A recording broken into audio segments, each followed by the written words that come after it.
All right, so we are diving into The Watermelon Woman. Okay. This film by Cheryl Dunye. Uh, it's incredible, part romantic comedy, part detective story, and like a total revolution in cinema. Yeah, I can see that. And we're gonna like unpack why this movie is considered such a landmark, especially when it comes to Black and queer representation. What are your initial thoughts? Well, I think what's so captivating about The Watermelon Woman is how it tackles, these really complex themes with this like incredible blend of humor and heart. Right. Dunye doesn't shy away from the realities of, erase your identity, all those like invisible barriers that exist in filmmaking. But she does it all while telling this story that's both deeply personal and, universally resonant. And it's one of those films that really grabs you from like the opening scene. Totally. Because Dunye plays a version of herself. Yeah. In the film. And she's on this quest, right, to uncover the identity of this Black actress from the 1930s who's only ever credited as the Watermelon Woman. Yeah, and that right there is where, like, then he just starts to unravel things for the viewer. It's true. Like the central mystery. Who was this woman, and why is she practically a ghost in film history? Mm-hmm. And it's like it forces us to think about, whose stories get told and how those stories are often controlled by, systems of power.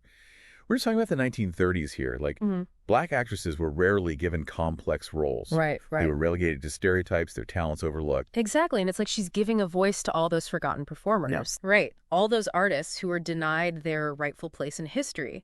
And what's even more fascinating is that, Dunye, through her character's journey, uncovers these limitations of traditional archives. Oh, absolutely. Remember that scene in the library? Yes. Where Cheryl's looking for information and she's directed to the Black section? Oh, I know exactly what you mean. Highlighting this almost casual segregation of knowledge. It's so subtle, yet so powerful, Well, right? it is. Like, that scene always gets me because it's played for laughs, but it's subtly brilliant how Dunye uses humor to expose these very real biases within institutions that claim to be neutral bastions of knowledge. Wow. And this critique of archives goes even further.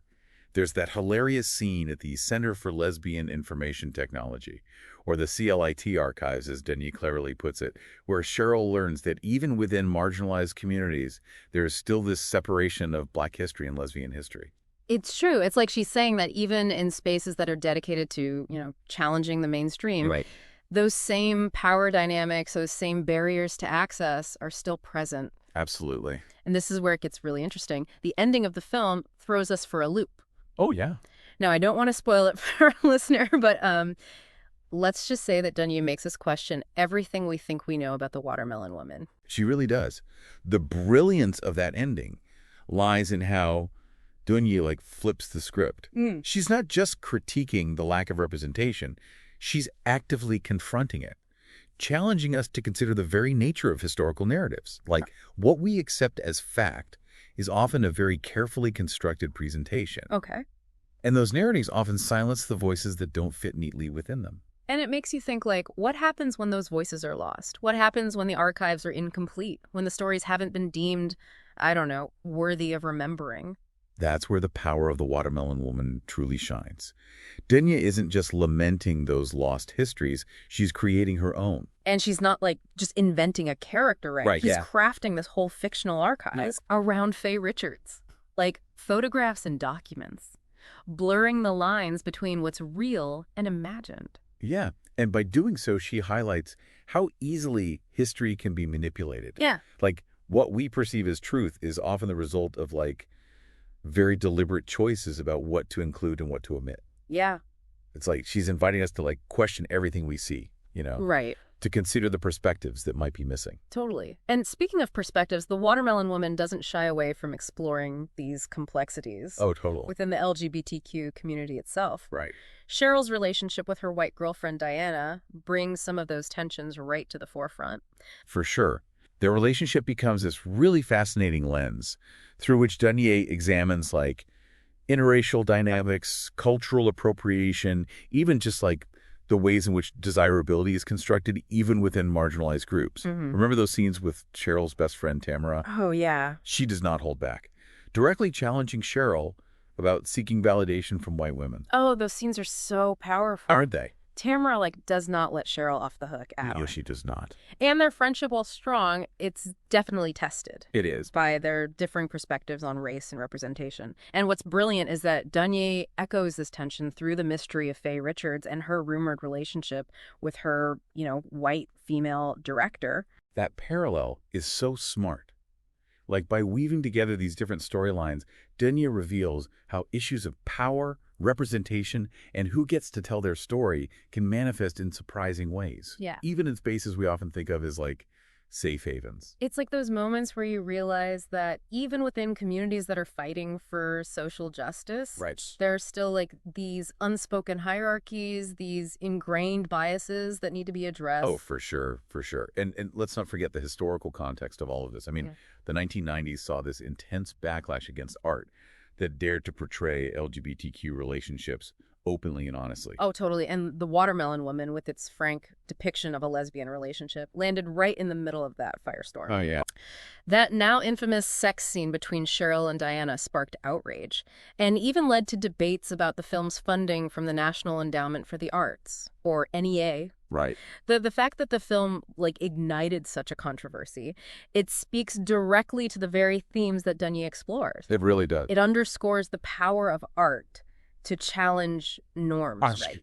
To make people uncomfortable, to spark essential conversations, even when those conversations are really difficult. Exactly. And despite the controversy, or perhaps because of it, The Watermelon Woman has achieved this incredible legacy. It's true. I get chills every time I think about it being part of MoMA's permanent film collection. Oh, wow. And then having a Criterion Collection release. Talk about cementing its place in film history. It's a testament to the film's enduring power and relevance.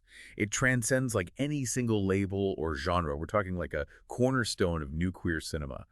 This movement in the 90s that centered LGBTQ narratives with a raw honesty and a rejection of mainstream expectations. It's funny, though, because even though it was made in the 90s and deals with these specific historical moments, it feels so incredibly timely today. It does. Each time I watch it, I notice something new, some layer of complexity I hadn't fully grasped before. That's the mark of a truly great film. It sparks these conversations that resonate across generations. And Dunye does it all with this sharp wit, finding humor in the absurdity of it all. The gatekeeping of knowledge, the assumptions made about Black artists, about queer artists, about anyone who dares to disrupt the status quo. Yeah, and beneath the humor, there's this profound sense of hope. Cheryl's unwavering dedication to uncovering Faye Richards' story, to piecing together this more complete history, it feels like an act of defiance and love. It really does.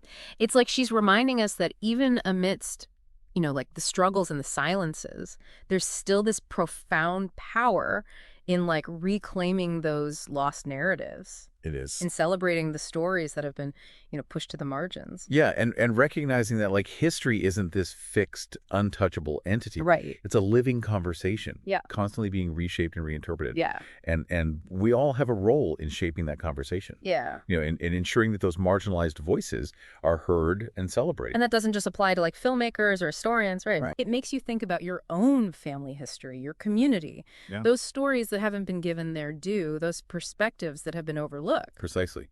The Watermelon Woman reminds us that history is made every day. Yeah. In the choices we make, the stories we choose to tell, and the voices we choose to amplify. It's about recognizing our own power to challenge the status quo and create art that matters. It's inspiring, really. Dunye, working with a limited budget, created something truly groundbreaking, a film that sparked these vital conversations and continues to resonate with audiences decades later. It's a testament to the power of independent filmmaking, the boldness of Dunye's vision. She took a story that could easily been ignored.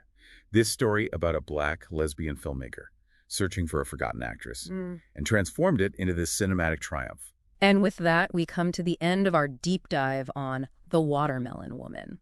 I know, I'm ready for a rewatch. Me too.